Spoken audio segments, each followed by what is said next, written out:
Taarifa kwa umma. Jeshi la Polisi mkoa wa Kilimanjaro linamshikilia mtu mmoja aitwaye Musa Bashiri Mushi. Huyu ana miaka 40, mkazi wa KDC kata Mbokom, wilaya Moshi mjini, kwa tuhuma za kufanya udanganyifu na utapeli wa fedha kwa wageni kwa maana ya watalii kwa njia ya mtandao. Mtuhumiwa huyo kwa nyakati tofauti amekuwa akitumia mitandao ya kijamii kufungua akaunti zenye kujinasibisha na biashara ya utalii na kufanya udanganyifu kisha kuwaibia fedha wageni wanaopanga ama wanaoingia nchini kwa shughuli za utalii. Taarifa za utapeli wa mtu huyo baada ya kupokelewa kituo cha polisi Moshi Kati uliwekwa mtego na kufanikisha kumtia nguvuni Machi 11, 2026.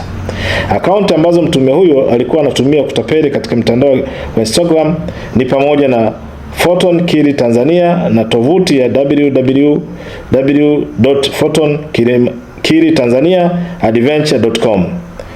Uchunguzi zaidi unaendelea ikiwa ni pamoja na kukusanya ushahidi ili hatua zingine za kisheria ziweze kuchukuliwa dhidi yake.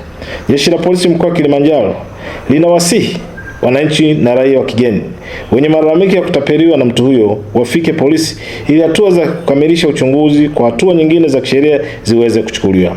Aidha, Jeshi la Polisi mkoa wa Kilimanjaro linatoa onyo kwa yeyote mwenye tabia kama hizo kuacha mara moja, kwani mkono wa sheria hautaacha kumfikia kama ulivyomfikia huyu Musa Bashiri Mushi.